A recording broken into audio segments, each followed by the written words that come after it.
ಎಲ್ರಿಗೂ ನಮಸ್ಕಾರ. ಸನಾತನ ಋಷಿ ಪರಂಪರೆಯಲ್ಲಿ ಇಂದು ನಾನು ಶ್ವೇತಕೇತು ಮಹರ್ಷಿಗಳ ಬಗ್ಗೆ ತಿಳಿಸ್ಕೊಡ್ತಾ ಇದ್ದೀನಿ. ಶ್ವೇತಕೇತು ಯಾರಪ್ಪ ಅಂತಂದರೆ, ಉದ್ದಾಲಕ ಅಂತ ಒಬ್ಬ ಮಹರ್ಷಿ ಇರ್ತಾರೆ. ಬಹಳ ತಪಸ್ವಿಗಳು, ತೇಜಸ್ವಿಗಳು ಆಗಿರ್ತಕ್ಕಂತಹ ಉದ್ದಾಲಕ ಮಹರ್ಷಿ ಇರ್ತಾರಲ್ಲ, ಅವರು ಮಂತ್ರದರ್ಶಕರು ಆಗಿದ್ದರು. ಬಹಳ ಲೋಕ ಕಲ್ಯಾಣಕಾರಿ ಕೆಲಸ ಮಾಡ್ತಾಯಿದ್ರು ಉದ್ದಾಲಕರು. ಅವ್ರಿಗೆ ಸುಜಾತ ಅಂತ ಒಬ್ಬಳು ಮಗಳು ಹುಟ್ಟುತ್ತಾಳೆ. ಅವಳಿಗೆ ಒಂದು ಮದುವೆ ವಯಸ್ಸಾದಾಗ ಉದ್ದಾಲಕ ಏಕಪಾದನೆಂಬ ಮಹಾತಪೋನಿಧಿಯಾದ ಮಹಾತ್ಮನಿಗೆ ತನ್ನ ಮಗಳನ್ನ ಕೊಟ್ಟು ಮದುವೆ ಮಾಡ್ತಾನೆ. ಆಗ ಆ ಪುಣ್ಯ ದಂಪತಿಗಳ ಸುಪುತ್ರನೇ ಅಷ್ಟಾವಕ್ರ. ಈ ಕಡೆ ಸುಜಾತ ವಕ್ರನನ್ನು ಹೆತ್ತ ಸಮಯಕ್ಕೆ ಸರಿಯಾಗಿ ಆ ಕಡೆ ಉದ್ದಾಲಕನ ಪತ್ನಿಯ ಗರ್ಭದಲ್ಲಿ ಒಬ್ಬ ಮಗ ಹುಟ್ಟುತ್ತಾನೆ. ಅವನು ಹುಟ್ಟಿದಾಗಿಂದ ಬೆಳ್ಳಿಗಿದ್ದ ಕಾರಣ ಅವನ ತಂದೆ ಅವನಿಗೆ ಶ್ವೇತಕೇತು ಅನ್ನೋ ಹೆಸರನ್ನು ಇಡ್ತಾನೆ. ಅವನಿಗೆ ಜಾತಕರ್ಮಗಳನ್ನೆಲ್ಲ ಮಾಡಿ ಭಾಳ ಚೆನ್ನಾಗಿ ಮುದ್ದಿನಿಂದ ಬೆಳೆಸ್ತಾನೆ.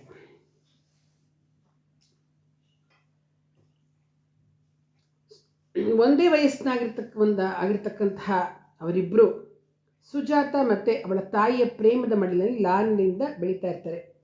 ಅದೇ ವೇಳೆಯಲ್ಲಿ ಜನಕ ಮಹಾರಾಜನ ಆಸ್ಥಾನದಲ್ಲಿ ಏಕಪಾದ ವಂದಿ ಎನ್ನುವ ಪಂಡಿತರೊಡನೆ ವಾದದಲ್ಲಿ ಸೋತು ಶಿಕ್ಷೆಗೆ ಒಳಗಾಗಿ ಜಲಬಂಧನಲ್ಲಿ ಇರ್ತಾನೆ. ಆದ್ದರಿಂದ ಶ್ವೇತಕೇತು ಮತ್ತು ಅಷ್ಟಾವಕ್ರರಿಬ್ಬರೂ ಕೂಡ ಉಪನಯನವಾದ ಮೇಲೆ ಉದ್ದಾಲಕನ ಬಳಿಯಲ್ಲಿ ಸಕಲ ವೇದಶಾಸ್ತ್ರಗಳನ್ನು ಅಭ್ಯಾಸ ಮಾಡ್ತಾರೆ. ಅಷ್ಟಾವಕ್ರನಿಗೆ ಬಾಲ್ಯದಿಂದಲೂ ತಂದೆಯ ಸನಿಹವೇ ಇಲ್ಲ. ಹಾಗಾಗಿ ಉದ್ದಾಲಕನನ್ನೇ ತಂದೆ ಅಂತನೂ ಶ್ವೇತಕೇತುವನ್ನು ಸೋದರ ಅಂತನೂ ಅವನು ಭಾವಿಸಿರ್ತಾನೆ. ಏಕೆಂದರೆ ಅಕ್ಕನ ಮಗ ಹಾಗೂ ತಾನಿಬ್ಬರು ಒಂದೇ ವಯಸ್ಸಿನವರಾದ್ದರಿಂದ ಈ ರೀತಿ ಭಾವನೆ ಅವರಲ್ಲಿ ಇರುತ್ತೆ. ಒಂದು ದಿವಸ ತುಂಬ ಸಲಿಗೆ ಇದ್ದ ಕಾರಣ ಅಷ್ಟಾವಕ್ರ ಉದ್ದಾಲಕನ ಮಡಿಲಲ್ಲಿ ಕೂತ್ಕೊಂಡ್ಬಿಡ್ತಾನೆ. ಅದನ್ನು ನೋಡೋ ಶ್ವೇತಕೇತುಗೆ ಬಹಳ ಅಸಹನೆ ಉಂಟಾಗುತ್ತೆ. ಎಲ್ಲವೋ ಪೋರ, ನನ್ನ ತಂದೆಯ ಮಡಿಲಲ್ಲಿ ಯಾಕೆ ಕೂತ್ಕೊಂಡಿದ್ಯಾ, ನಿಮ್ಮ ತಂದೆ ಬಳಿಗೆ ಹೋಗು ಅಂತ ಅವನನ್ನು ತಳ್ಳಿಬಿಡ್ತಾನೆ. ಹೋಗಿ ತಾನು ಕೂತ್ಕೊಂಡ್ಬಿಡ್ತಾನೆ. ಅಷ್ಟಾವಕ್ರಂಗೆ ಅಳು ಬರುತ್ತೆ. ತನ್ನ ತಾಯಿ ಹತ್ರ ಹೋಗ್ಬಿಟ್ಟು ಎಲ್ಲ ಹೇಳ್ತಾರೆ, ಅಮ್ಮ ನಿಜ ಹೇಳು, ನನ್ನ ತಂದೆ ಎಲ್ಲಿದ್ದಾನೆ ಅಂತ ಕೇಳ್ಕೊಳ್ತಾನೆ. ಆಗ ತಾಯಿ ಹೇಳ್ತಾಳೆ, ಮಗನೇ, ನಿನ್ನ ತಂದೆ ಜನಕರಾಜನ ಸಭೆಯಲ್ಲಿ ವಾದದಲ್ಲಿ ಸೋತು ಶಿಕ್ಷೆಗೆ ಗುರಿಯಾಗಿದ್ದಾನೆ ಅಂತ ಹೇಳಿದಾಗ ಅಷ್ಟಾವಕ್ರ, ಅಮ್ಮ ಇದು ನಿಜನಾ? ಹಾಗಾದರೆ ನಾನು ಹಿಂದೆ ಹೋಗಿ ಜನಕರಾಜನ ಆಸ್ಥಾನಕ್ಕೆ ನನ್ನ ತಂದೆಯನ್ನು ಬಿಡಿಸ್ಕೊಂಬರ್ತೀನಿ, ನೀನು ನನಗೆ ಪರ್ಮಿಷನ್ ಕೊಡಬೇಕು ಅಂತ ಕೇಳ್ಕೊತಾನೆ. ಆಗ ಅವಳು, ಮಗು, ಬಾಲವಾಕ್ಯವು ಬ್ರಹ್ಮವಾಕ್ಯ. ತೇಜಸ್ವಿಯಾಗಿರ್ತಕ್ಕಂಥ ಈ ಬಾಲಕ ತಂದೆಯನ್ನು ತರಲು ಸಮರ್ಥನಲ್ಲ ಅಂತ ನಾನು ಯಾಕೆ ಭಾವನೆ ಮಾಡಲಿ, ನಿಮಗೇನಾದರೂ ಸಾಧ್ಯ ಆದರೂ ಆಗಬಹುದು ಅಂದ್ಕೊಂಡು ಹೋಗ್ಬಪ್ಪ ಅಂತ ಹೇಳ್ತಾಳೆ. ತಕ್ಷಣವೇ ಅಷ್ಟಾವಕ್ರ ಸೋದರಮಾವನಿಂದಾದ ಅವಮಾನವನ್ನು ಮರೆತು ಶ್ವೇತಕೇತು ಕಡೆಗೆ ಓಡೋಡಿ ಹೋಗ್ತಾನೆ. ಮಾವ, ಈಗಲೇ ನನ್ನ ಜೊತೆ ಬಾ, ನಾವಿಬ್ಬರು ಜನಕರಾಜನ ಸಭೆಗೆ ಹೋಗಿ ವಂದಿಯನ್ನು ಸೋಲಿಸಿ ನನ್ನ ತಂದೆ ಏಕಪಾದನನ್ನು ಬಿಡಿಸ್ಕೊಂಡು ಬರೋಣ. ನಾವಿಬ್ಬರು ಈ ವಂದಿ ಗಿಂದಿ ಹಂದಿಯನ್ನು ಜಯಿಸೋದು ಎಷ್ಟು ಕಷ್ಟವೇ, ಅದೇನು ಮಹಾ ಕಷ್ಟನಾ ಅಂತ. ಆಗ ಶ್ವೇತಕೇತು, ಆಯಿತು ಅಷ್ಟಾವಕ್ರ, ಖಂಡಿತ ಹೋಗೋಣ ಬಾ ಅಂತ ಕರೀತಾನೆ. ಎಳೆಯ ಪ್ರಾಯರಾಗಿರ್ತಕ್ಕಂಥ ಈ ಮಕ್ಕಳಿಬ್ಬರು ಕೈಲಿಟ್ಕೊಂಡು ಭಾಳ ಖುಷಿಯಿಂದ ಹೋಗ್ತಾ ಇರ್ತಾರೆ. ಸರಿ, ಅವರ ಮುದ್ದು ಮಾತುಗಳಿಂದ ಜನಕರಾಜನ ಮನಸ್ಸನ್ನೂ ಒಲಿಸ್ಕೊಂಡ್ಬಿಡ್ತಾರೆ. ನಂತರ ಅಷ್ಟಾವಕ್ರ ವಾದದಲ್ಲಿ ವಂದಿಯನ್ನು ಸೋಲಿಸ್ತಾನೆ. ಜನಕ ಅಷ್ಟಾವಕ್ರನ ಪ್ರತಿಭೆಗೆ ತಲೆತೂಗಿ ಸಕಲ ಗೌರವ ಆದರಣೆಗಳಿಂದ ಸತ್ಕರಿಸಿ ಏಕಪಾದನನ್ನು ಒಪ್ಪಿಸಿಬಿಡ್ತಾನೆ. ಈ ಬಾಲಕ ಏಕಪಾದನ ಒಂದು ಪರ್ಮಿಷನ್ ತೆಗೆದುಕೊಂಡು ಸಮಂಗಾ ನದಿಯಲ್ಲಿ ಸ್ನಾನ ಮಾಡಿಕೊಂಡು ತನ್ನ ಶರೀರದ ವಕ್ರಗಳೆಲ್ಲವನ್ನು ತೊಲಗಿಸ್ಕೊಂಡ್ಬಿಟ್ಟು ಭಾಳ ಸುಂದರವಾಗಿ ಕಂಗೊಳಿಸ್ತಾನೆ. ಜನಕರಿಂದ ಮಹಾ ತೇಜಸ್ವಿ ಅಂತಕ್ಕಂಥ ಕೀರ್ತಿಸಲ್ಪಡ್ತಿರ್ತಕ್ಕಂಥ ಸೋದರಮಾವನಾದ ಶ್ವೇತಕೇತು ಜೊತೆ ವಿಜಯಶಾಲಿಯಾಗಿ ತಂದೆಯನ್ನು ಮನೆ ಕರ್ಕೊಂಡು ಹೋಗ್ತಾನೆ. ಆಶ್ರಮವಾಸಿಗಳೆಲ್ಲರೂ ಕೂಡ ಸೋದರಮಾವ ಹಾಗೂ ಸೋದರಳಿ ಅಂದರೆ ಲೋಕಾತೀತ ಶಕ್ತಿಗಳನ್ನು ಕಂಡು ಭಾಳ ಆಶ್ಚರ್ಯಗೊಂಡು ಎಲ್ಲರೂ ಅವ್ರನ್ನ ಹೊಗಳ್ತಾರೆ. ಶ್ವೇತಕೇತು ಸ್ವಲ್ಪ ವರ್ಷಗಳಲ್ಲಿಯೇ ಸಕಲ ವೇದಶಾಸ್ತ್ರಗಳಲ್ಲಿ ಪರಿಣಿತಿಯನ್ನು ಹೊಂದುತ್ತಾನೆ. ವೇದ ರಹಸ್ಯಗಳ ಧರ್ಮ ಮರ್ಮಗಳನ್ನೆಲ್ಲ ಅರಿತು ಬಹಳ ಚೆನ್ನಾಗಿ ಅಧ್ಯಯನ ಮಾಡ್ತಾನೆ. ಹೀಗೆ ಅವನು ಬ್ರಹ್ಮಚರ್ಯೆಯಲ್ಲಿ ದೀಕ್ಷಾಬದ್ಧನಾಗಿ ಘೋರ ತಪಸ್ಸನ್ನು ಮಾಡ್ತಿರ್ತಾನೆ. ಬ್ರಹ್ಮಜ್ಞಾನವೂ ಉಂಟಾಗುತ್ತೆ ಶ್ವೇತಕೇತುವಿಗೆ. ವೇದ ತತ್ವಗಳ ಸಾರವನ್ನು, ಕ್ರಿಯಾಸ್ವರೂಪವನ್ನು, ಕರ್ಮಫಲತ್ಯಾಗ ರಹಸ್ಯವನ್ನು, ಆತ್ಮಜ್ಞಾನವನ್ನು ಪಡ್ಕೊಳ್ತಾನೆ. ಪ್ರಾಜ್ಞರಲ್ಲಿ ಮಹಾಪ್ರಾಜ್ಞನಾಗಿ, ಪಂಡಿತರಲ್ಲಿ ಪ್ರಕಾಂಡ ಪಂಡಿತನಾಗಿ, ಜ್ಞಾನಿಗಳಲ್ಲಿ ಜ್ಞಾನಾಗ್ರೇಸರನಾಗಿ, ನಿಷ್ಠಾಗರಿಷ್ಠರಲ್ಲಿ ಕಠೋರ ನಿಷ್ಠಾಗರಿಷ್ಠನಾಗಿ, ತಪಸ್ವಿಗಳಲ್ಲಿ ಮಹಾತಪಸ್ವಿಯಾಗಿ ವಿರಾಜಮಾನನಾಗ್ತಾನೆ. ಬ್ರಹ್ಮವರ್ಚಸ್ಸು, ಜ್ಞಾನ ತೇಜಸ್ಸು, ವಿಜ್ಞಾನ ಪ್ರಕಾಶಗಳನ್ನು ಆವರಿಸಿದಾಗ ಏನೋ ಬಾಲಭಾಸ್ಕರನೇನೋ ಅನ್ನೋ ಹಾಗೆ ಕಾಣಿಸ್ತಾನೆ. ಉದ್ದಾಲಕ ರೂಪಗುಣ ವಿನಯ ಸಂಪನ್ನಾಗಿರ್ತಕ್ಕಂಥ ಮಗನನ್ನು ನೋಡಿ, ಮಗನೇ, ನಿನಗೆ ಮದುವೆ ಮಾಡಿಕೊಳ್ಳೋ ವಯಸ್ಸಾಗಿದೆ, ನೀನು ಇಷ್ಟು ದಿವಸ ಎಲ್ಲ ನಿನಗೆ ಪಡ್ಕೊಂಡಿದ್ಯಾ, ಬ್ರಹ್ಮಜ್ಞಾನವನ್ನೂ ಪಡ್ಕೊಂಡಿದ್ಯಾ, ಈಗ ನೀನು ವಿನಯ, ವಿವೇಕ, ಗುಣ, ಶೀಲವತಿಯಾಗಿರ್ತಕ್ಕಂತಹ ಒಂದು ಹೆಣ್ಣನ್ನು ಮದುವೆ ಮಾಡಿಕೊಂಡು ಗೃಹಸ್ಥ ಧರ್ಮವನ್ನು ಆಚರಣೆ ಮಾಡು, ಎಲ್ಲ ಋಣಗಳಿಂದಲೂ ಮುಕ್ತನಾಗು, ನಂತರ ಸನ್ಯಾಸವನ್ನು ಸ್ವೀಕರಿಸಿ ಮೋಕ್ಷ ಸಾನ್ನಿಧ್ಯವನ್ನು ಹೊಂದು ಅಂತ ಹೇಳ್ತಾನೆ. ಇದು ಸದ್ಬ್ರಾಹ್ಮಣರ ಲಕ್ಷಣ ಅಂತ. ಅದರಿಂದ ನೀನು ಕೂಡ ಗೃಹಸ್ಥ ಧರ್ಮದಲ್ಲಿ ಭಾಗಿಯಾಗು ಅಂತ ಹೇಳ್ತಾನೆ. ತಂದೆ ಮಾತನ್ನು ಅಲ್ಲಗಳೆಯಕ್ಕಾಗದೆ ಶ್ವೇತಕೇತು, ಅಪ್ಪ, ಉತ್ತಮ ಕನ್ಯೆ ಸಿಕ್ಕಿದ್ರೆ ನಾನು ಖಂಡಿತ ಮದುವೆ ಮಾಡ್ಕೊಳ್ತೀನಿ ಅಂತ ಹೇಳಿ ಅವನ ತಂದೆಯ ಒಂದು ಮನಸ್ಸನ್ನು ಅರಳಿಸಿ ಬ್ರಹ್ಮಚರ್ಯ ದೀಕ್ಷೆಯಲ್ಲಿ ನಿರತನಾಗ್ತಾನೆ. ಆ ಸಮಯದಲ್ಲಿ ಮಹಾತಪಸ್ವಿಯೂ ವೇದವೇತ್ತನೂ ಶಾಸ್ತ್ರಕೋವಿದನೂ ಆಗಿರ್ತಕ್ಕಂತಹ ದೇವಲ ಮಹರ್ಷಿ ಆ ಒಂದು ಕಾಡಿನ ಪ್ರದೇಶದಲ್ಲಿ ಬರ್ತಾನೆ. ಇರ್ತಾನಲ್ಲಿ ವಾಸ ಮಾಡ್ತಾ ಇರ್ತಾನೆ. ಅವನು ಬರ್ತಾನೆ. ಆ ಮಹರ್ಷಿಗೆ ತನ್ನ ಧರ್ಮಪತ್ನಿಯಲ್ಲಿ ಸುವರ್ಚಲೆ ಅಂತಕ್ಕಂಥ ಮಗಳು ಹುಟ್ಟಿರ್ತಾಳೆ. ಅವಳು ತುಂಬ ಚೆನ್ನಾಗಿರ್ತಾಳೆ. ಅವಳು ಗೊಂಬೆ ಇದ್ದಂಗೆ ಇರ್ತಾಳೆ. ಸರಿ, ಅವಳು ತಂದೆ ಹತ್ರ ಬಂದು ಎಲ್ಲ ವಿಷಯಗಳನ್ನು ಚರ್ಚೆ ಮಾಡಿ ಮಾಡ್ತಾ ಮಾಡ್ತಾ ಮಾಡ್ತಾ ತುಂಬ ಪಂಡಿತೆ ಆಗಿಬಿಟ್ಟಿರ್ತಾಳೆ. ಎಲ್ಲ ಕಲ್ತ್ಕೊಂಡ್ಬಿಟ್ಟಿರ್ತಾಳೆ. ನೋಡೋಕ್ಕೂ ತುಂಬ ಚೆನ್ನಾಗಿದ್ದಾಳೆ. ಒಳ್ಳೆ ವಿದ್ಯೆ, ವಿನಯ ಎಲ್ಲವೂ ಕೂಡ ಚೆನ್ನಾಗಿ ಅವಳಲ್ಲಿತ್ತು. ಇಂತಹ ಸುವರ್ಚಲೆ ಏನು ಅವಳನ್ನು ನೋಡಿ ಇವಳಿಗೆ ಸರಿಯಾಗಿರೋ ಹುಡುಗ ಹೇಗೆ ಹುಡುಕೋದು ಅಂತ ಯೋಚನೆ ಮಾಡ್ತಾನೆ ದೇವಲ ಮಹರ್ಷಿ. ತಂದೆಯ ಒಂದು ಕಳವಳವನ್ನು ಅರ್ಥಕೊಂಡ ಆ ಹುಡುಗಿ, ಅಪ್ಪ, ನನ್ನ ಮದುವೆ ವಿಚಾರವಾಗಿ ನೀನು ಚಿಂತಿಸಬೇಡ, ಆದರೆ ನನ್ನದೊಂದು ಭಿನ್ನ ಇದೆ, ಅದನ್ನು ಕೇಳು. ನಾನು ಮದುವೆಯಾಗಬೇಕು ಅಂದರೆ ಒಂದು ನಿಬಂಧನೆ ಇದೆ, ಕೇಳು. ಕುರುಡನಾಗಿರಬೇಕು, ಕುರುಡನೂ ಆಗಿರಬಾರ್ದು. ಏಕಕಾಲದಲ್ಲಿ ಎರಡೂ ಲಕ್ಷಣಗಳಿಂದ ಅವನು ಕೂಡಿರಬೇಕು. ಅಂತಹ ಮಹಾಪುರುಷ ಯಾರಿರುವನೋ ಅವನಿಗೆ ಮಾತ್ರ ನಾನು ಅಂದ್ಕೊಟ್ಟು ಮದುವೆ ಮಾಡಿಕೊಡ್ಬೇಕು, ಬೇರೆಯವ್ರು ಬೇಡ ಅಂದ್ಕೊಂಡು. ಸರಿ, ಆಗ ದೇವಲ, ಅಮ್ಮ, ನಿನ್ನ ಈ ಕೋರಿಕೆ ಲೋಕವಿರುದ್ಧವಾಗಿದೆ. ಕುರುಡನಾಗಿರಬಾರ್ದು, ಆದರೆ ಕುರುಡನೂ ಬೇಕು ಅಂತ್ಯಾ? ಈಗೆಂಥ ಮಾತು, ಏನಿದು ಅಮ್ಮ ಮಗಳೇ ನೀನು ಈ ಕೋರಿಕೆ? ನನಗಂತೂ ಖಂಡಿತ ಸಾಧ್ಯ ಇಲ್ಲಮ್ಮ. ಅಂತಹ ವರನ ನೀನೇ ಹುಡ್ಕೊಂಡು ಬಾ. ನನ್ನ ಶಿಷ್ಯರಲ್ಲಿ ಬೇಕಾದಷ್ಟು ಜನ ವೇದ ವಿದ್ವಾಂಸರಿದ್ದಾರೆ, ಆಚಾರಶೀಲರಿದ್ದಾರೆ, ಧರ್ಮಪಾರಾಯಣರಿದ್ದಾರೆ, ತಪೋಮಹಿಮೆಯುಳ್ಳವರಾಗಿದ್ದಾರೆ, ಅಸಂಖ್ಯಾತ ವಟುಗಳಿದ್ದಾರೆ. ಅವರೆಲ್ಲರನ್ನ ಇಲ್ಲಿಗೆ ಬರ್ತೀನಿ, ವರಕ್ಕೆ ಹೇಳ್ತೀನಿ. ನಿನಗೆ ಯಾರು ಅವರಲ್ಲಿ ಇಷ್ಟ ಆಗುತ್ತೆ ಅವರನ್ನು ಆಯ್ಕೆ ಮಾಡ್ಕೋ ಅಂತ ಹೇಳಿದಾಗ ಆಯಿತು ಅಂತ ಸುವರ್ಚಲೆ ಒಪ್ಕೊಳ್ತಾಳೆ. ದೇವಲ ತನ್ನ ಶಿಷ್ಯಂದ್ರನ್ನೆಲ್ಲ ಕರೆಸಿ, ಮಕ್ಕಳ್ರ, ಸತ್ಕುಲ ಸಂಜಾತರಾಗಿರ್ತಕ್ಕಂತಹ ರೂಪವಂತರು, ಗುಣವಂತರು, ಉತ್ತಮರು, ವೇದಾಧ್ಯಯನ ಸಂಪನ್ನರು, ಬ್ರಹ್ಮಚರ್ಯ ದೀಕ್ಷಾಪರರು ಆಗಿರ್ತಕ್ಕಂಥ ಒಟ್ಟುಗಳನ್ನು ಕರೆದುಕೊಂಡು ಬನ್ನಿರಿ. ಅವರಿಗೆ ವಿವಾಹದಲ್ಲಿ ಆಸಕ್ತಿ ಇರಬೇಕೆನ್ನುವುದನ್ನು ಮನಗಾಣಿರಿ. ಅವರಲ್ಲಿ ಓರ್ವ ಯುವಕನನ್ನು ನನ್ನ ಮಗಳಾಗಿರ್ತಕ್ಕಂತಹ ಸುವರ್ಚಲೆ ಮದುವೆ ಮಾಡಿಕೊಳ್ತಾಳೆ. ಈ ವಿಷಯದಲ್ಲಿ ಈ ಯುವಕರಿಗೆ ಅಂಗೀಕಾರವನ್ನು, ಈ ಹುಡುಗರ ಒಂದು ಅಭಿಪ್ರಾಯವನ್ನು ತಿಳ್ಕೊಳ್ಳಿ ಅಂತ ಹೇಳಿ ಕಳಿಸ್ಕೊಡ್ತಾನೆ. ಶಿಷ್ಯರು ದೇವಲನ ಕೋರಿಕೆಯ ಪ್ರಕಾರ ಹಲವಾರು ಮಂದಿ ಬ್ರಹ್ಮಚಾರಿಗಳನ್ನು ಕರೆತಂದರು. ದೇವಲ ಅವರನ್ನು ಆದರ ಪುರಸ್ಸರವಾಗಿ ಆಹ್ವಾನಿಸ್ತಾನೆ. ಮಗಳನ್ನು ಕರೆದು, ಮಗು, ಇವರನ್ನು ನೋಡು, ಇವರೆಲ್ಲರೂ ಉತ್ತಮ ಸಂಜಾತರು, ವೇದಾಂಗ ಪಂಡಿತರು, ವಿದ್ಯಾಸಂಪನ್ನರು, ವಿನಯಶೀಲರು, ಗುಣವಂತರು ಆಗಿದ್ದಾರೆ. ಇವರಲ್ಲಿ ಯಾರು ಒಬ್ಬರನ್ನು ನೀನು ಆರಿಸು ಅಂತ ಹೇಳ್ತಾನೆ. ಸರಿ, ಇವಳು ಸುವರ್ಚರೆ ಎಲ್ಲರೂ ಕೈ ಮುಗಿದು ಒಟುವರರೆ, ನಿಮ್ಮಲ್ಲಿ ಯಾರಾದರೂ ಅಂಧನಲ್ಲದವನೂ ಇದ್ದರೆ ಅವನನ್ನು ವಧಿಸುವೆ, ನಾನು ಬೇರೆ ನಂಗೆ ಬೇಡ ಅಂತ. ಅವಳ ಮಾತುಗಳನ್ನು ಕೇಳಿ ಎಲ್ರಿಗೂ ತಬ್ಬಿಬ್ಬು. ಇದೆಂಥ ಮಾತಿದು, ಇದೆಂಥ ಕೋರಿಕೆ ಇದು? ಕುರುಡನಾಗದಿರುವುದಂತೂ ಈ ಕನ್ಯೆಯು ಲಕ್ಷಣವತಿಯೇನೋ ಸರಿ, ಆದರೆ ಇವಳ ಗೊಡವೆ ನಮ್ಗೆ ಯಾಕೆ? ಏಕೆಂದರೆ ಇವಳು ಬುದ್ಧಿ ವಕ್ರವಾಗಿದೆ, ಎಂತೆಂಥದ್ದೋ ಕೇಳ್ತಿದ್ದಾಳೆ. ಸರಿ, ಇವಳು ಬೇಡ ನಮಗೆ ಅಂದ್ಕೊಂಡು ಎಲ್ಲ ವಾಪಸ್ ಹೋಗ್ತಾರೆ. ಆದರೆ ತಂದೆಯ ಆಜ್ಞೆಯ ಮೇರೆಗೆ ಬಂದಿರತಕ್ಕಂಥ ಶ್ವೇತಕೇತು ಮಾತ್ರ ದೇವಲನ ಹತ್ರ ಹೋಗ್ಬಿಟ್ಟು ನಿಂತ್ಕೊಳ್ತಾನೆ. ದೇವಲ ಆ ಯುವಕನನ್ನು ನೋಡಿ, ಶ್ವೇತಕೇತುವನ್ನು ನೋಡಿ ಸುವರ್ಚಲೆಯನ್ನು ಕರೆದು, ಕಂದ, ಇವನು ಉದ್ಧಾರಕನ ಪುತ್ರನಾಗಿರ್ತಕ್ಕಂಥ ಶ್ವೇತಕೇತು, ಪ್ರಾಜ್ಞನು, ವಿದ್ಯಾವಿನಯ ವಿವೇಕ ಸಂಪನ್ನನು, ತಪಸ್ವಿಯೂ ಬ್ರಹ್ಮನಿಷ್ಠನೂ ಆಗಿರ್ತಕ್ಕಂಥ ಈ ತರುಣನೇ ಯೋಗ್ಯವಾದ ವರ ಅಂತ ನಾನು ಭಾವಿಸಿದ್ದೇನೆ. ನಿನ್ನ ಇಚ್ಛೆ ಇದ್ದಂತೆ ಮಾಡು ಅಂತಾನೆ. ಸುವರ್ಚಲೆ ಆ ತರುಣನನ್ನು ನೋಡ್ತಾ ಮೌನವಾಗಿ ನಿಂತ್ಕೊಳ್ತಾಳೆ. ಆಗ ಶ್ವೇತಕೇತು, ಸುಂದರಾಂಗಿ, ನಿನಗಿನ್ನೂ ಅನುಮಾನ ಇದೆಯಾ? ನಾನು ನಿನಗಾಗಿಯೇ ಬಂದಿದ್ದೇನೆ, ನೀನು ನನ್ನವಳೇ ಸರಿ. ನಾನು ಈ ಲೋಕ ವ್ಯವಹಾರಗಳತ್ತ ದೃಷ್ಟಿ ಹಾಯಿಸಲಾರೆ. ಆದ್ದರಿಂದ ಈ ವಿಷಯದಲ್ಲಿ ನಾನು ಅಂಧನೇ ಸರಿ. ಆದರೆ ಸಂಶಯರಹಿತವಾದ ಜ್ಞಾನಚಕ್ಷುವನ್ನು ಹೊಂದಿರುವನಾದ್ದರಿಂದ ಪದ್ಮಪತ್ರಗಳಂತಿರುವ ನನ್ನ ಅಗಲವಾದ ಕಣ್ಣುಗಳನ್ನು ನೋಡು. ಇಂದು ಬದನೆ ನೀನು ನನ್ನನ್ನು ವರಿಸು. ನಿನ್ನನ್ನು ನನ್ನ ಎದೆಗವಚಿಕೊಂಡು ಕಾಪಾಡುತ್ತೇನೆ. ನನ್ನ ಮಾತನ್ನು ಕೇಳು. ಕಾರಣ ಪ್ರಪಂಚವನ್ನು ಮಿಥ್ಯೆ ಅಂತಕ್ಕಂಥ ವಿಷಯವನ್ನು ಇನ್ನೂ ತಿಳಿಯುವ ಜ್ಞಾನನೇತ್ರವಿಲ್ಲದವನು ಕುರುಡನು. ನನಗೆ ಜಗತ್ತಿನ ಅರಿವುಳ್ಳ ಜ್ಞಾನನೇತ್ರವಿದೆ, ಆದ್ದರಿಂದ ನಾನು ಕುರುಡನಲ್ಲ. ಆದರೆ ನಾನು ಕುರುಡ ಹೇಗೆ ಅಂದರೆ, ಲೋಕಚರಣದ ದೃಷ್ಟಿಯಲ್ಲಿ ನಾನು ಜಗತ್ತಿನ ವಸ್ತುಗಳನ್ನು ನೋಡುವ ಅಜ್ಞಾನ ನೇತ್ರ ನನ್ನಲ್ಲಿಲ್ಲದ ಕಾರಣ ಇತರರ ಭಾವನೆಯಲ್ಲಿ ನಾನು ಅಂಧ.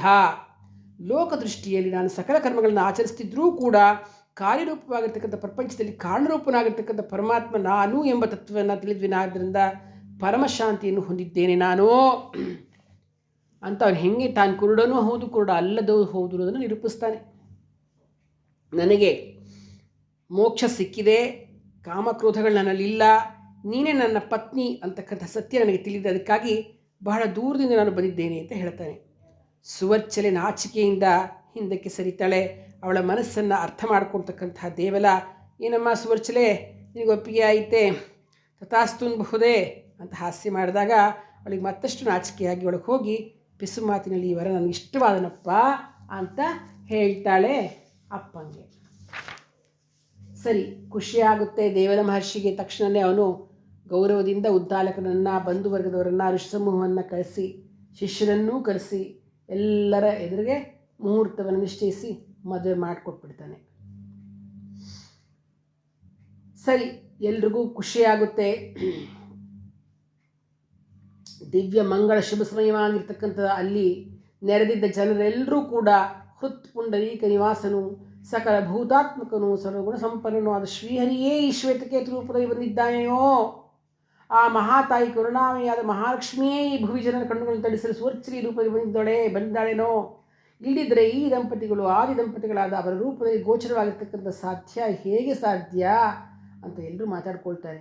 ಆಗ ದೇವರ ಮಹರ್ಷಿ ಶ್ರೀಧರನಾದ ಮಾಧವನ ಪ್ರೀತ್ಯರ್ಥವಾಗಿ ನಾನೀ ಕನ್ಯಾದಾನವನ್ನು ಮಾಡಿದ್ದೇನೆ, ಆ ದೇವದೇವನಿಗೆ ಸಂತೋಷವಾಗಲಿ. ಶ್ವೇತಕೇತು, ನನ್ನ ಪುತ್ರಿಯಾದ ನಿನ್ನ ಪತ್ನಿ ಈ ಸುವರ್ಚನೆಯು ಮಹಾಪತಿವ್ರತೆ ಅಂತ ಅನಿಸ್ಕೊಂಡು ತಾಯಿಯ ಮನೆಗೆ, ಅತ್ತೆಯ ಮನೆಗೆ ಒಳ್ಳೆಯ ಕೀರ್ತಿಯನ್ನು ತರುವಂತಾಗಲಿ ಅಂತ ಹಾರೈಸಿ ಅವಳನ್ನು ಶ್ವೇತಕೇತುವಿಗೆ ಕೊಟ್ಟು ಅವನ ತಂದೆ ತಾಯಿಗೆ ಒಪ್ಪಿಸಿಬಿಡ್ತಾನೆ. ಮದುವೆ ಆಯಿತು. ಶ್ವೇತಕೇತು ಹೆಂಡತಿ ಜೊತೆ ತಂದೆ ತಾಯಿಯರ ಹಾಗೂ ಅತ್ತೆ ಮಾವಂದಿರ ಆಶೀರ್ವಚನವನ್ನು ತೆಗೆದುಕೊಂಡು ಪ್ರತ್ಯೇಕವಾದ ಒಂದು ಆಶ್ರಮವನ್ನು ನಿರ್ಮಿಸಿಕೊಂಡು ಗೃಹಸ್ಥ ಧರ್ಮದಲ್ಲಿ ನಿರತನಾಗ್ತಾನೆ. ಒಂದು ದಿವಸ ತನ್ನ ಹೆಂಡತಿ ಜೊತೆ, ಕಾಂತೆ, ವೇದೋಕ್ತ ವಿಧಿಗಳನ್ನು ಆಚರಿಸ್ತಾ ನಾವು ದೇವಋಣ ಪಿತೃಋಣಗಳನ್ನು ತೀರಿಸಬೇಕಾಗಿದೆ. ಇರುವರು ಕೂಡಿ ಒಂದು ಕರ್ಮಕಲಾಪಗಳನ್ನು ಮಾಡೋಣವಾಗಲಿ. ಕಾರಣವೇನೆಂದರೆ ಉತ್ತಮರು ಯಾವುದನ್ನು ಮಾಡುತ್ತಾರೋ ಸಾಮಾನ್ಯರು ಅವರಂತೆ ಅನುಸರಿಸ್ತಾರೆ. ಅದನ್ನೇ ತಾನೇ ಭಗವದ್ಗೀತೆಯಲ್ಲಿ ಹೇಳಿರೋದು, ಯದ್ಯದಾಚರತಿ ಶ್ರೇಷ್ಠ ತತ್ತದೇವೇ ತರೋಜನಃ ಅಂತ. ಹಾಗೆ ಜ್ಞಾನಿಗಳಾದ ನಮಗೆ ಕರ್ಮಾಚರಣೆಗಳು ಇಲ್ಲವಾದರೂ ಕೂಡ ಲೋಕಶ್ರೇಯಸ್ಸನ್ನು ಬಯಸಿ ಸದ್ಗೃಹ ಕರ್ಮಗಳನ್ನು ಆಚರಿಸೋಣ. ಆದ್ದರಿಂದ ನಮಗೆ ಆತ್ಮಶ್ರೇಯಸ್ಸು ಒದಗಿ ಬರುತ್ತೆ. ನಾವು ಕರ್ಮಾಚರಣೆ ಮಾಡ್ತಿದ್ರೆ ಸಾಮಾನ್ಯ ಜನರು ಕರ್ಮಗಳನ್ನು ಮಾಡೋದಿಲ್ಲ, ಆಗ ಕರ್ಮಭ್ರಷ್ಟವಾಗುತ್ತೆ, ಲೋಕಶ್ರೇಯಸ್ಸಿಗೂ ಕುಂದುಂಟಾಗತ್ತೆ ಅಂತ ಹೇಳ್ತಾನೆ. ಪರಮಸಾಧ್ವಿಯಾದ ಸುವರ್ಚಲೆ ಪತಿಯ ಅಡಿಜಾಡೆಗಳಲ್ಲಿ ನಡೆಯುವ ಸುಗುಣ ಗಣಿ. ಒಂದು ರತ್ನದ ಪಕ್ಕದಲ್ಲಿ ಮತ್ತೊಂದು ರತ್ನವನ್ನು ಕುಂದಣಿಸಿದರೆ ಮಾತ್ರ ಶೋಭಾಯಮಾನವಾಗುತ್ತೆ ವಿನಃ ಕಲ್ಲಿದ್ದಲಿಟ್ಟರೆ ಸರಿ ಹೋಗುತ್ತೆಯೇ. ಈ ರೀತಿ ಅವರಿಬ್ಬರು ಅನುಪಮ ಧರ್ಮಗಳನ್ನು ಆಚರಿಸ್ತಾ ಉತ್ತಮ ಪುತ್ರ ಸಂತತಿಯನ್ನು ಪಡೆದು ಪಿತೃದೇವತೆಗಳನ್ನು, ಅನೇಕ ಯಜ್ಞಯಾಗಾದಿಗಳಿಂದ ದೇವತೆಯರನ್ನು, ತಪಸ್ಸು, ಅಧ್ಯಯನ, ಸೌಜನ್ಯದಿಂದ ಋಷಿಮುನಿಗಳನ್ನು ಸಂತೋಷಗೊಳಿಸ್ತಾರೆ. ಆತ್ಮಜ್ಞಾನ ಗಳಿಸಿ ದ್ವಂದ್ವಾತೀತರಾಗಿ ಮಾನವ ಲೋಕವನ್ನೇ ಮಾಧವಲೋಕ ಅನ್ನೋ ಹಾಗೆ ಭಾವಿಸುತ್ತಾ ಅಪೂರ್ವ ದಂಪತಿ ಅಂತ ಹೆಸರು ಮಾಡಿಬಿಟ್ಟಿದ್ದಾರೆ. ಒಂದು ದಿವಸ ಸುವರ್ಚಲೆ ಪತಿಯನ್ನು ಕುರಿತು ಹೇಳ್ತಾಳೆ ಬ್ರಹ್ಮಜ್ಞನೇ, ನೀನು ನಾನು ಎಂದರೆ ಯಾರು? ಪಾಂಚಭೌತಿಕವಾಗಿರ್ತಕ್ಕಂಥ ಈ ಶರೀರವೇ ನೀನು ಎನ್ನುವುದೇ? ಅಂತಹ ತತ್ವವನ್ನು ವಿಶದವಾಗಿ ನನಗೆ ತಿಳಿಸುವ ಒಂದು ಕೃಪೆ ಮಾಡು ಅಂತ ಕೇಳಿದಾಗ ಶ್ವೇತಕೇತು ಹೇಳ್ತಾನೆ, ದೇವಿ, ನೀನು ನನ್ನನ್ನು ಬ್ರಹ್ಮಜ್ಞ ಅಂತ ಸಂಬೋಧಿಸಿದ್ದೀಯಾ. ನಿನ್ನ ಪ್ರಶ್ನೆಯಲ್ಲಿ ನನ್ನ ತತ್ವವನ್ನು ತಿಳಿದಿರುವುದು ಸ್ಪಷ್ಟವಾಗಿದೆ. ಇನ್ನು ಇತರ ಸಮಾಧಾನವನ್ನು ಕೇಳಬೇಕಾಗಿಯೇ ಇಲ್ಲ.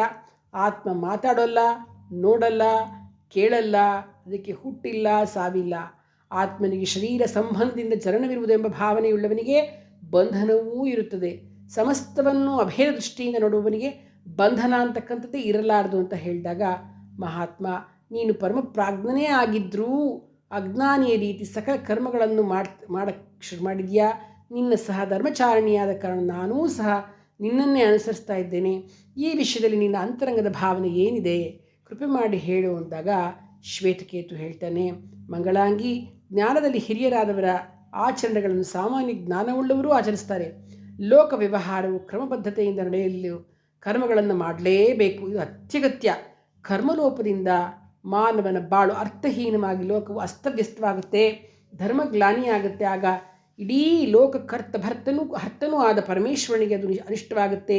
ಸಕಲ ಜಗತ್ತಿನ ಸೃಷ್ಟಿಯು ಭಗವಂತನಿಗೆ ಲೀಲೆಯಷ್ಟೇ. ಅವನ ಮಹಿಮೆಗಳು ಅನಂತವಾಗಿವೆ, ಅವನ ಶಕ್ತಿ ಅಪಾರವಾಗಿದೆ.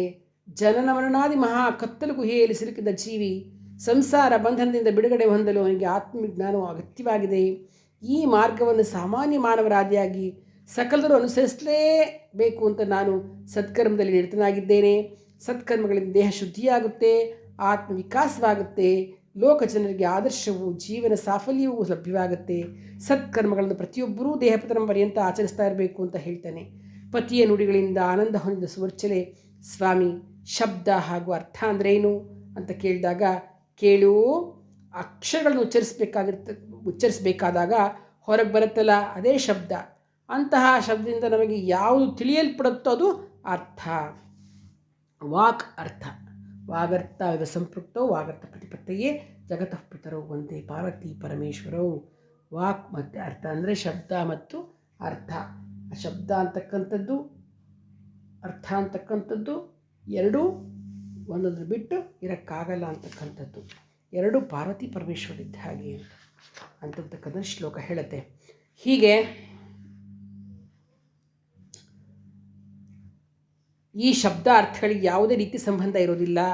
ಪರಿಸ್ಥಿತಿಗಳಿಗೆ ಅನುಗುಣವಾಗಿ ಶಬ್ದಾರ್ಥ ಬದಲಾವಣೆ ಹೊಂದುತ್ತದೆ. ಆದ್ದರಿಂದ ಅವೆರಡಕ್ಕೂ ಒಮ್ಮೊಮ್ಮೆ ಸಂಬಂಧ ಇರುತ್ತೆ, ಒಂದೊಂದು ಸಂಬಂಧ ಇರೋದಿಲ್ಲ ಅಂತಾಗ ಸುವರ್ಚನೆ ಹೇಳ್ತಾಳೆ. ಇದು ಪರಸ್ಪರ ವಿರುದ್ಧವಾಗಿದೆ ಅಂದಾಗ ಮಹರ್ಷಿ ಹೇಳ್ತಾಳೆ, ಇದು ವಿರುದ್ಧ ಅಲ್ಲ. ನಾನು ಎಂಬ ಶಬ್ದವು ಆತ್ಮ ಸಂಬಂಧವಾದಾಗ ಅದು ಸತ್ಯ, ಆತ್ಮಕ್ಕೆ ಸಂಬಂಧವಿಲ್ಲದಿರುವಾಗ ಅದು ಅಸತ್ಯ. ಆದ್ದರಿಂದ ಬ್ರಹ್ಮ ಸತ್ಯ, ಜಗನ್ಮಿಥ್ಯ ಅಂತ ಹೇಳ್ತಾರೆ. ಆದರೆ ಈ ಜಗತ್ತು ಇಲ್ಲವೇ ಅಂದರೆ ಇದೆ, ಇದು ನಾಶವಾಗುವ ಕಾರಣ ಇಲ್ಲ ಅಂತಾರೆ. ಇದು ಸತ್ಯಾಸತ್ಯತ್ವವಾಗಿರ್ತಕ್ಕಂಥದ್ದನ್ನು ಅರಿಯೋಕ್ಕೆ ಬಹಳ ಕಷ್ಟವಾಗಿದೆ ಅಂತ ಹೇಳಿದಾಗ ಸುವರ್ಚಲೆ ಹೇಳ್ತಾಳೆ, ನಾಥ, ಆತ್ಮ ಅಂದ್ರೇನು, ಅಹಂಕಾರ ಅಂದ್ರೇನು ನನಗೆ ಡೀಟೇಲಾಗಿ ಹೇಳು ಅಂದಾಗ ವಿಶ್ವೇತಕ್ಕೆ ಅಂತೂ ಹೇಳ್ತಾನೆ, ಕಾಂತಾಮಣಿ, ಮಣ್ಣಿನಲ್ಲಿ ಮಡಕೆಯ ಅಸ್ತಿತ್ವವಿರುವಂತೆ ಆತ್ಮದಲ್ಲಿ ಅಹಂಕಾರವಿದೆ.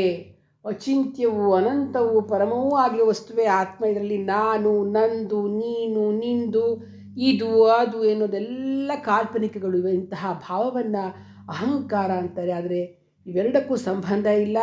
ಈ ರೀತಿಯಾಗಿ ಪರಿಶುದ್ಧ ಬ್ರಹ್ಮನಿಂದ ಪರಬ್ರಹ್ಮ ಎಂದರೆ ತಿಳಿಸಲು ತೋರಿಸಲು ಸಾಧ್ಯವಿಲ್ಲದ್ದು ಅಂತ. ಜಗತ್ತು ಸೃಷ್ಟಿಯಾಗಿದ್ದರೂ ಪರಬ್ರಹ್ಮಕ್ಕೆ ಈ ಜಗತ್ತಿಗೆ ಯಾವುದೇ ಸಂಬಂಧ ಇಲ್ಲ. ಹಾಗೂ ಆಕಾಶವನ್ನು ಸ್ಪರ್ಶಿಸಲು ಸಾಧ್ಯವೇ?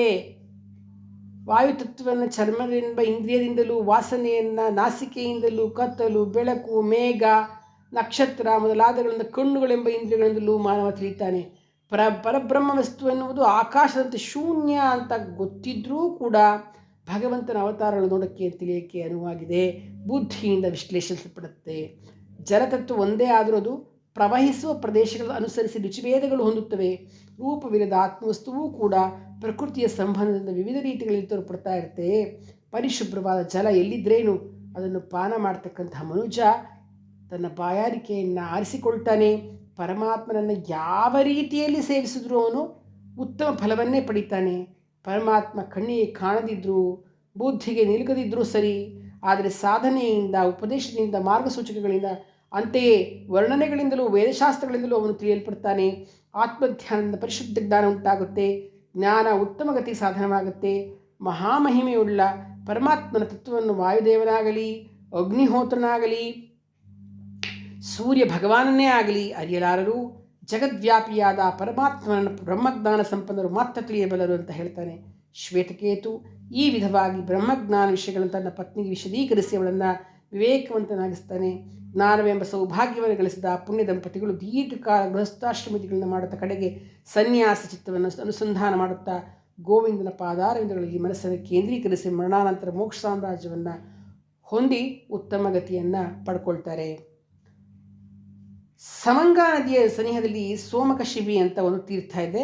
ಆ ಪ್ರದೇಶದಲ್ಲಿ ಶ್ವೇತಕೇತು ಮಹರ್ಷಿ ತಪಸ್ಸನ್ನು ಮಾಡ್ತಿದ್ದರಿಂದ ಶ್ವೇತಕೇತು ತೀರ್ಥ ಅಂತಲೇ ಅದು ಕೂಡ ಹೆಸರಾಗಿದೆ. ಈ ತೀರ್ಥ ಪ್ರದೇಶದ ಮಹಿಮೆಯನ್ನು ಕೊಂಡಾಡಲಿಕ್ಕೆ ಸಾಧ್ಯವೇ ಇಲ್ಲ ಅನ್ಬೋದು. ಇಲ್ಲಿ ಸರ್ವಕಾಲ ಸರ್ವಾವಸ್ಥೆಗಳಲ್ಲಿ ಕೂಡ ವೃಕ್ಷಗಳು ಫಲಪುಷ್ಪಗಳಿಂದ ಪರಿಶೋಭಿಸಿರ್ತಾ ಇರ್ತವೆ. ಅಂದರೆ ಯಾವ ಸೀಸನ್ ಆಗಿರಲಿ ಅದು ಹೂವು ಹಣ್ಣು ಬಿಟ್ಕೊಂಡು ಬಹಳ ಸಮೃದ್ಧವಾಗಿರುತ್ತೆ. ಬಹಳ ರಮಣೀಯವಾಗಿರ್ತಕ್ಕಂಥ ಈ ಪ್ರದೇಶದಲ್ಲಿ ಸರಸ್ವತಿ ನದಿ ಮಾನುಷ ರೂಪವಾಗಿ ಧರಿಸಿ ಶ್ವೇತಕೇತುವಿಗೆ ದರ್ಶನವನ್ನಿತ್ತು ಅವರನ್ನು ಅನುಗ್ರಹಿಸ್ತಾಳೆ. ನೋಡಿ, ಸರಸ್ವತಿ ಈ ಪ್ರದೇಶದಲ್ಲಿ ಮನುಷ್ಯ ರೂಪವಾಗಿ ಶ್ವೇತಕೇತುಗೆ ದರ್ಶನವನ್ನು ನೀಡಿ ಅವನನ್ನು ಅನುಗ್ರಹಿಸ್ತಾಳೆ. ಎಷ್ಟು ಮಹನೀಯ ಈ ಶ್ವೇತಕೇತು. ಅವನು ಆತ್ಮಜ್ಞಾನವನ್ನು ಉದ್ಧಾರಕ ಮಹರ್ಷಿಯಿಂದಲೇ ತತ್ವಮಸಿ ಶ್ವೇತಕೇತು ಅಂತ ಹೇಳ್ತಾ ಬರುತ್ತೆ. ನಮಗೆ ಉಪನಿಷತ್ತುಗಳಲ್ಲಿ ಸಿಗುತ್ತೆ. ತತ್ವಮಸಿ ಶ್ವೇತಕೇತು, ಯಾರು ಬ್ರಹ್ಮ ಅಂದರೆ ಆ ಪರಬ್ರಹ್ಮ ನೀನೇ ಆಗಿದ್ದೀಯಾ ಅನ್ನೋ ಒಂದು ತತ್ವವನ್ನು ಬಹಳ ಚೆನ್ನಾಗಿ ಹೇಳಿಕೊಟ್ಟಿರ್ತಾರೆ ಉದ್ಧಾರಕ ಮಹರ್ಷಿಗಳು ಶ್ವೇತಕೇತುವಿಗೆ. ಅಂತಹ ಶ್ವೇತಕೇತು ಪ್ರಾತಸ್ಮರಣೀಯನಾಗಿರ್ತಕ್ಕಂಥವ್ರು. ಎಲ್ರಿಗೂ ಧನ್ಯವಾದಗಳು.